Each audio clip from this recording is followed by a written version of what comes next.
Il fut le tout premier char de l'histoire soviétique, et sans doute l'un des plus embarrassants jamais construits. Conçu comme un symbole de modernité, il s'est transformé en cauchemar mécanique sur chenilles. En théorie, il devait accompagner l'infanterie, franchir des fossés, faire feu sur des positions ennemies. En réalité, il s'embourbait dans la boue, perdait ses chenilles en tournant trop brusquement, surchauffait à la moindre montée, et ses tirs n'avaient guère plus d'impact qu'un vieux fusil de chasse mal entretenu. Et ce n'était que le début. Plus tard, certains exemplaires furent littéralement enterrés dans du béton pour servir de tourelle fixe. D'autres furent envoyés au combat avec des moteurs de secours bricolés et des plaques d'acier rajoutées à la hâte, ce qui les rendait aussi maniables qu'un poêle à charbon rempli de briques. Il y eut même des tentatives délirantes de le télécommander à distance, avec des résultats proches du théâtre burlesque. Pourquoi l'armée soviétique a-t-elle persisté avec ce véhicule alors qu'il était déjà obsolète avant même son entrée en service? Qu'est-ce qui a poussé les ingénieurs à vouloir transformer une boîte de conserve à chenilles en machine de guerre? Et que s'est-il vraiment passé lorsque certains de ces chars, transformés en bunkers, ont été redécouverts dans des zones de combat actives? Reste avec nous, car ce que tu découvriras dans les dernières minutes de cette histoire dépasse l'absurde.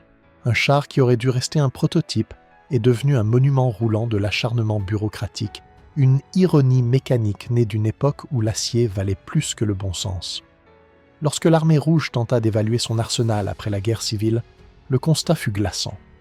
Son parc blindé ressemblait à un cimetière mécanique improvisé, un assemblage disparate de véhicules étrangers saisis au hasard des batailles, de prototypes artisanaux aussi instables qu'une charrette en descente, et de ruines technologiques qui n'avaient plus que le nom de tanks.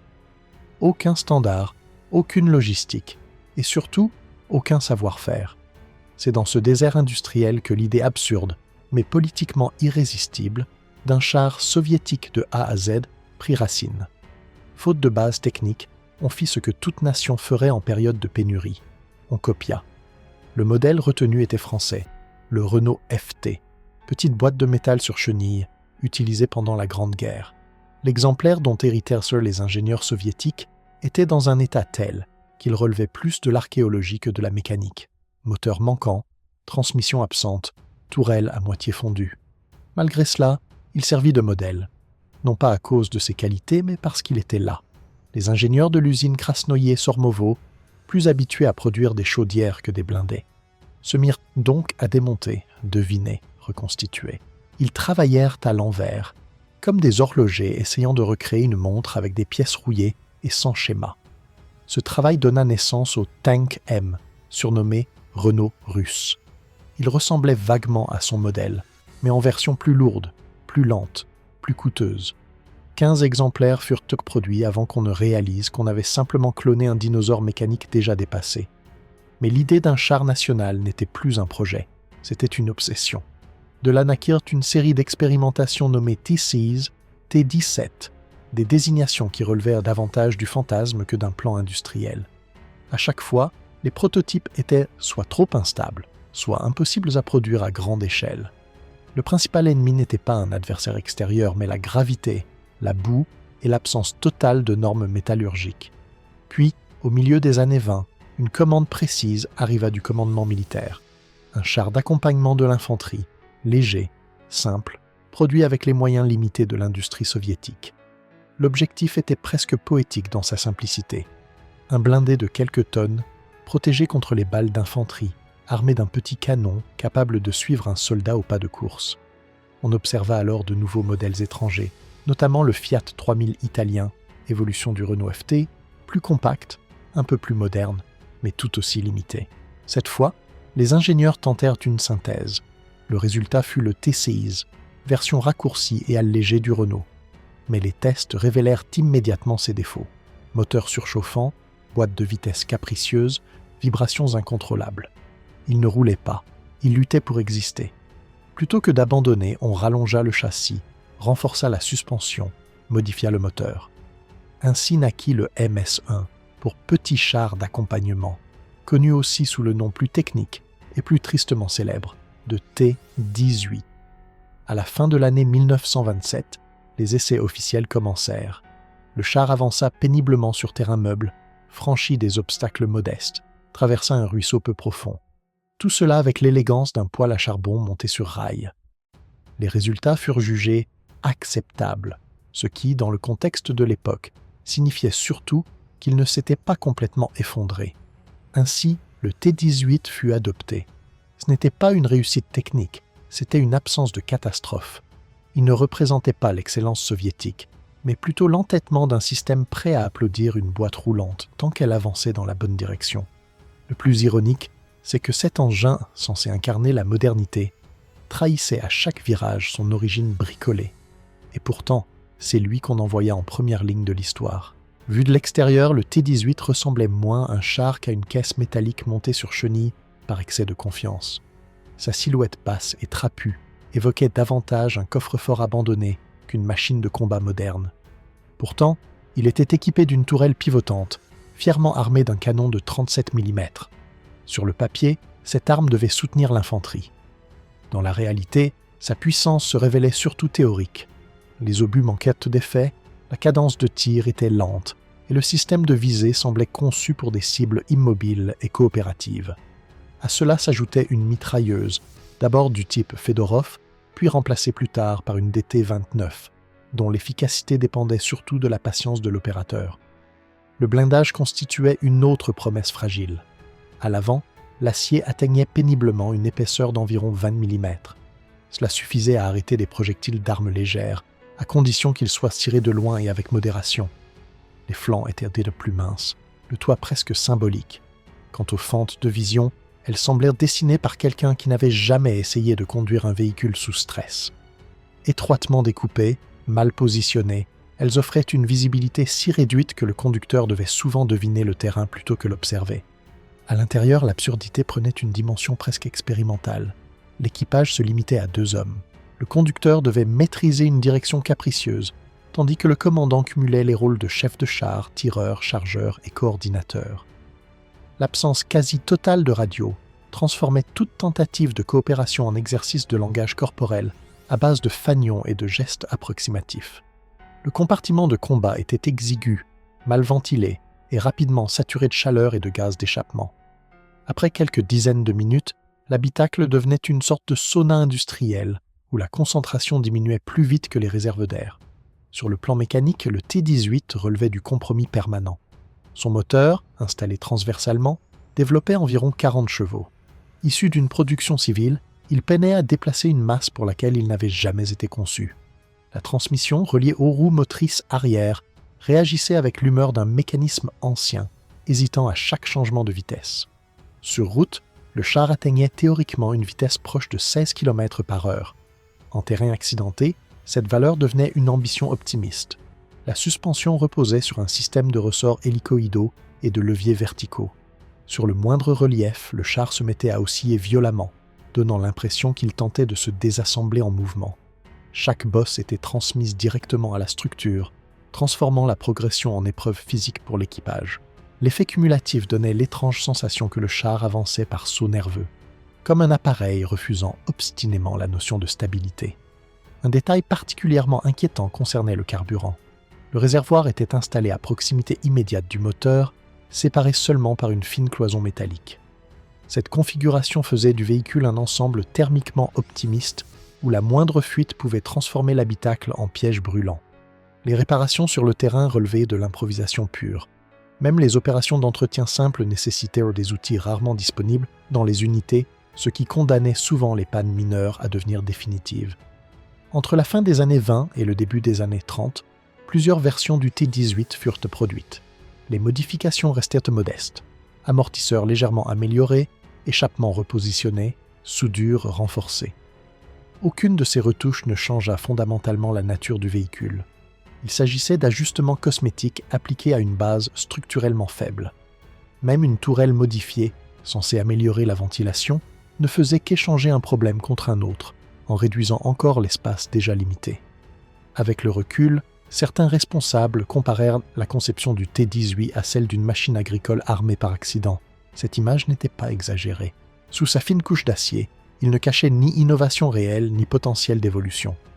Il existait surtout pour prouver que quelque chose avait été construit, et dans cette logique, sa simple présence suffisait à justifier son maintien en service, même lorsque son inefficacité devenait impossible à ignorer. Le baptême du feu du T-18 ne se produisit pas sur un front majeur, mais dans une zone frontière à l'est du pays, là où les marais, les forêts et l'improvisation tenaient un lieu de doctrine tactique. Censé soutenir l'infanterie dans un conflit localisé, le petit char soviétique fut confronté à une réalité que ses concepteurs avaient manifestement négligée. La guerre ne suit jamais les plans. Dès le déploiement initial, les choses tournèrent au vaudeville mécanique. Les chars furent envoyés sur zone avec des réservoirs à moitié pleins, des munitions en quantité ridicule et, dans certains cas, sans armement fonctionnel. Aucun système de communication à bord, ni radio, ni téléphone, seulement des signaux manuels archaïques hérités de la cavalerie. L'orientation s'effectuait à l'aide de cartes obsolètes, de points de repère flous et d'optimisme logistique. Résultat, plusieurs véhicules se perdirent littéralement avant même d'atteindre la ligne de front. Pas à cause de l'ennemi, mais à cause de la boussole et de l'embrayage. Ceux qui réussirent à arriver furent immédiatement confrontés à la faiblesse fondamentale du concept, leur lenteur extrême. Les soldats à pied devaient constamment s'arrêter ou ralentir pour accompagner une machine qui progressait à la vitesse d'un piéton fatigué. Une fois sous le feu, le démarrage du T-18 relevait de la loterie. Sa réaction aux ordres était si molle que toute manœuvre ressemblait à une chorégraphie improvisée par un tracteur arthritique. Les tirs de canon, bien qu'audibles, restaient inoffensifs. Même des abris rudimentaires résistaient aux obus de 37 mm, dont la capacité explosive tenait plus du pétard que de l'artillerie. Le moindre obstacle devenait une barrière insurmontable. Une simple tranchée, à peine plus large qu'une rigole, suffisait à immobiliser plusieurs véhicules à la fois. Leur châssis court et leur centre de gravité mal équilibré rendaient tout franchissement hasardeux. Dans un cas documenté, 3 T-18 restèrent-ils coincés côte à côte devant un monticule de terre, incapables de reculer ni d'avancer, pendant que l'infanterie contournait la scène avec une résignation silencieuse. À l'intérieur, la situation ne s'améliorait guère. Le commandant, chargé de viser, tirer, recharger et donner des instructions, était dépassé par l'accumulation de tâches. Le manque de ventilation transformait l'habitacle en fournaise toxique, surtout lorsque le moteur tournait à plein régime pour franchir des pentes faibles. L'ergonomie de combat n'existait pas. Chaque action nécessitait des gestes lents, maladroits, comme si l'équipage tentait de se battre en portant des moufles. Malgré cette cascade de dysfonctionnements, les rapports officiels restèrent prudemment positifs. Aucun char n'avait été détruit par le feu adverse, ce qui tenait surtout à la faible intensité des combats. Plusieurs furent néanmoins neutralisés par des pannes. Chaînes sautées, moteurs calés, boîtes de vitesse bloquées. On improvisa des réparations en cannibalisant des pièces entre véhicules, transformant le T-18 en fournisseur officiel de ses propres composants. Un succès recyclé, en quelque sorte. Ce premier engagement n'apporta pas de gloire, mais une leçon brutale. Le char n'était ni une arme fiable, ni un soutien efficace. C'était un démonstrateur roulant de tout ce qu'il ne fallait pas faire. Mais faute de mieux, on continua de l'utiliser.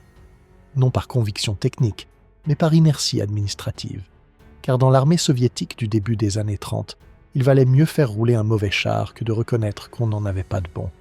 Et ainsi, le T-18 poursuivit sa route, grinçant, soufflant, peinant, mais officiellement en service.